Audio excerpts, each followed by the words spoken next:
Hello दोस्तों, आपका स्वागत है हमारे एफएस चैनल में। तो आज मैं इस वीडियो में आईब्रोज़ को बनाना सिखाऊंगा कि क्या क्या प्रॉब्लम आती है कि आईब्रोज़ को किस तरीके से स्टार्टिंग में बनाना है, उसमें कौन सी पेंसिल का यूज़ करना है, किस तरीके से उसमें शेड करना है। ये सभी चीज़ें मैं इस वीडियो में आपको बताऊंगा। तो स्टार्ट करते हैं अपनी इस वीडियो को। तो अगर आप स्टार्टिंग से आईब्रोज़ को बनाना सीख रहे हैं तो सबसे पहले आपको अलग से एक शीट पे सिंगल आईब्रोज़ को बनाना सीखना होगा। ज़्यादा से ज़्यादा आईब्रोज़ की प्रैक्टिस सबसे पहले करनी है। तो आपके पास अगर कोई रेफरेंस है आईब्रोज़ के वो ले सकते हैं, या तो आप कोई भी फ़ोन से कोई भी अच्छी रेफरेंस या क्लियर रेफरेंस को सिलेक्ट कर सकते हैं। तो उस तरीके से मैं यहाँ पे एक रेफरेंस को सिलेक्ट कर रखा है और ध्यान देना है किस तरीके से आपको आईब्रोज़ की स्टार्टिंग करनी है। तो पहले आईब्रोज़ को देखना नहीं है, उसकी जो आउटर लाइन है उस पे फोकस करना है कि आईब्रो जो है कितनी ज़्यादा मोटी है और कितनी ज़्यादा लंबी है। जिस तरीके से आप देख सकते हैं कि एक बिल्कुल लाइटली यहाँ पे ड्रॉ करेंगे, एक सिंपल लाइंस के साथ आईब्रो को ड्रॉ करेंगे। जैसे आप कार्टून्स देखते हैं कि कार्टून्स में जो आईब्रोज़ होती हैं किस तरीके से होती हैं, उस कार्टून की आईब्रोज़ की तरह आपको स्टार्टिंग में पहले ड्रॉ कर लेना है कि कि हमारी जो आईब्रो होगी कितनी ज़्यादा मोटी होगी और कितनी ज़्यादा लंबी होगी, इस पे हमें पहले देख लेना है। फिर उसके बाद ये पहला स्टेप होगा। फिर उसके बाद हमें किस तरीके से उसमें शेडिंग करना है ये बताएंगे। शेडिंग करने के लिए उसमें आपको इस तरीके से एक लंबे लंबे स्ट्रोक्स का यूज़ करना है, और वो लंबे लंबे स्ट्रोक्स का यूज़ करने के लिए आपको इस तरीके से ड्रॉ करना है। स्टार्टिंग में हर स्ट्रोक्स को आपको अलग अलग एंगल में लेके जाना है। आप देख सकते हैं किस तरीके से मैंने इन स्ट्रोक्स को ऐड कर रहा हूँ। और हर स्ट्रोक्स को नीचे से आप देख सकते, ऊपर वाला स्ट्रोक्स जो है वो थोड़े खुले हुए होंगे और नीचे वाले स्ट्रोक्स जो हैं वो एक दूसरे से पास में चिपके हुए होंगे। और आप देख सकते हैं किस तरीके से मैंने जो स्ट्रोक्स हैं कैसे ड्रॉ किया है।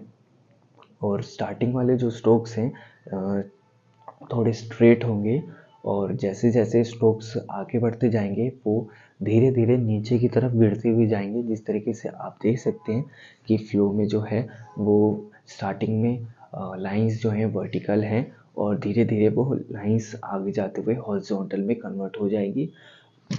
और इस पे आप पे फ्लो पे फोकस करना है। आईब्रोज़ को बनाने के लिए अगर उसमें ज़्यादा कोई भी पोर्ट्रेट आप बना रहे हो तो उसमें ये भी ध्यान रखना है कि वो जो रेफरेंस है उसकी पोर्ट्रेट में आईब्रोज़ की जो हेयर्स हैं वो ज़्यादा दिख रहे हैं कि नहीं दिख रहे। अगर हेयर्स उसमें कम है तो आप उसमें एक एक हेयर्स को काउंट करके ड्रॉ कर सकते हो। मगर अगर उसमें हेयर्स ज़्यादा दिख रहे हैं, ज़्यादा घने दिख रहे हैं, तो उन हेयर्स को काउंट करने की जगह उस पे फ्लो पे फोकस करना है। पार्ट टू पार्ट उस पे ध्यान देना है कि हेयर्स जो हैं आईब्रो के वो किस डायरेक्शन से स्टार्ट हो रहे हैं और किस डायरेक्शन पे जा रहे हैं। इस फ्लो पे आपको ध्यान देना है। जैसे आप देख सकते हैं कि ये पीछे की तरफ मुड़ के जा रहे हैं। जैसे एक आईब्रो में होता है कि स्टार्टिंग में कुछ हेयर्स थोड़े से खड़े हुए होते हैं और धीरे धीरे जाते हुए नीचे की तरफ गिर जाते हैं इस तरीके से।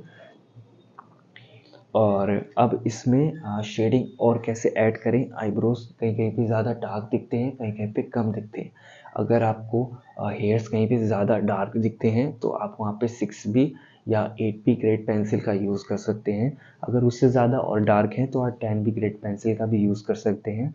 और अगर आईब्रोज थोड़े लाइट शेड के हैं तो आप 2B या 4B ग्रेड पेंसिल का यूज़ करके उन आईब्रोज को ड्रॉ कर सकते हैं। अब इसमें आईब्रोज को बनाने के लिए यहाँ पे मैंने अलग अलग देख सकते हैं कि यहाँ पे कितने अलग अलग डायरेक्शन के साथ मैंने आईब्रोज को बनाने की प्रैक्टिस करी है। कहीं लेफ़्ट साइड से है, कहीं राइट साइड से है, कोई छोटे हैं कोई बड़े हैं, किसी का डिज़ाइन अलग है, किसी के हेयर का फ्लो अलग है। इस तरीके से आपको ज़्यादा से ज़्यादा आईब्रोज की जो प्रैक्टिस करनी होगी, जितना ज़्यादा आप आईब्रोज को ड्रॉ करेंगे उतना ही ज़्यादा आपको उसे ड्रॉ करने की स्किल भी आपकी बढ़ेगी और नए नए टेक्निक्स भी आप बना पाएंगे कि आपको आईब्रोज किस तरीके से आप जल्दी से बना पाएंगे। इस तरीके से आपका एक माइंडसेट हो जाएगा कि इस तरह के आईब्रोज को अगर बनाना है तो किस तरीके से इसमें शेडिंग को ऐड करना है। ये आपको बनाने के साथ साथ ही समझ में आता जाएगा जितनी आप ज़्यादा प्रैक्टिस करेंगे। तो आपको इस तरीके से ड्रॉ करना है। अलग अलग रेफरेंस को सिलेक्ट कर सकते हैं। अगर रेफरेंस नहीं है तो अलग अलग पोर्ट्रेट को सिलेक्ट कर सकते हैं। उनके आईब्रोज को देखते हुए ड्रॉ करना है। और किस तरीके से पेंसिल को ड्रॉ करना है, पेंसिल से ड्रॉ करना है। आईब्रो को अगर ड्रॉ कर रहे हैं तो पेंसिल की जो निब है थोड़ी शार्प होनी चाहिए और थोड़ी सी लंबी होनी चाहिए। जिस तरीके से आप देख सकते हैं कि स्ट्रोक्स जो हैं, अगर पेंसिल की जो निब है वो थोड़ी सी शार्प होगी तो हमारी जो स्ट्रोक्स हैं वो भी शार्प होंगे, जो कि हेयर्स के लिए बहुत ही ज़्यादा इम्पोर्टेंट हैं। अगर हमारी पेंसिल की निब जो है शार्प नहीं होगी तो हमारी जो पेंसिल की निब है जो शार्प नहीं होगी तो उसके जो स्ट्रोक्स हैं बहुत ज़्यादा फैले हुए दिखेंगे और वो हेयर की तरह लुक नहीं करेंगे। तो ये जो प्रॉब्लम है 10B और 6B से 10B ग्रेड तक की पेंसिल में आती है, क्योंकि उसकी जो लिड होती है बहुत ज़्यादा जल्दी जल्दी घिसने लगती है। और ये HB 2B और 4B ग्रेड की पेंसिल होती हैं वो बहुत ज़्यादा देर तक चलती हैं और ये बहुत देर तक की उसकी जो शार्प होती है, नेस होती है, वो टिकी हुई होती है, ज़्यादा देर तक टिकती हैं। तो ध्यान रखना है कि अगर आप डार्क हेयर्स को बना रहे हैं, आईब्रो को, उसमें अगर 8B 10B या 6B ग्रेड पेंसिल का यूज़ कर रहे हैं तो उसे बार बार आपको शार्प करना होगा। जिस तरीके से आप देख सकते हैं कि मैं किस तरीके से इसे शार्प कर रखा है मैंने पेंसिल को, और इसकी जो स्ट्रोक्स हैं कैसे मैं ड्रॉ कर रहा हूँ, हर एंगल में अलग अलग हो रहे हैं। और आपको भी अपने आप को चैलेंज करना है। हर इमेज में, हर रेफरेंस में अलग अलग आईब्रोज को ज़्यादा से ज़्यादा ड्रॉ करेंगे।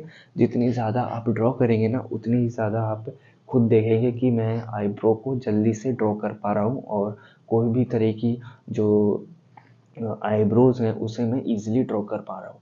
अगर आप बड़े साइज़ में अगर आईब्रोज को ड्रॉ करेंगे तो कहीं भी छोटे साइज़ के अगर आईब्रोज होंगे तो आप उसको और भी ज़्यादा जल्दी ड्रॉ कर पाएंगे। तो आप देख सकते हैं कि एक पेज में A3 साइज़ के पेज में 5 से 6 आईब्रोज को ड्रॉ करें।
ये देख सकते हैं किस तरीके से मैंने आईब्रोज को ड्रॉ किया है और किस तरीके से आईब्रो को ड्रॉ करते हैं, ये सब चीज़ें मैंने आपको बता दी हैं।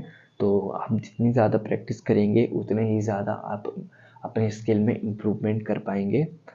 आई होप आपको ये जो वीडियो है इससे कुछ सीखने को मिला होगा। तो मिलते हैं नेक्स्ट वीडियो में, तब तक के लिए बाय बाय।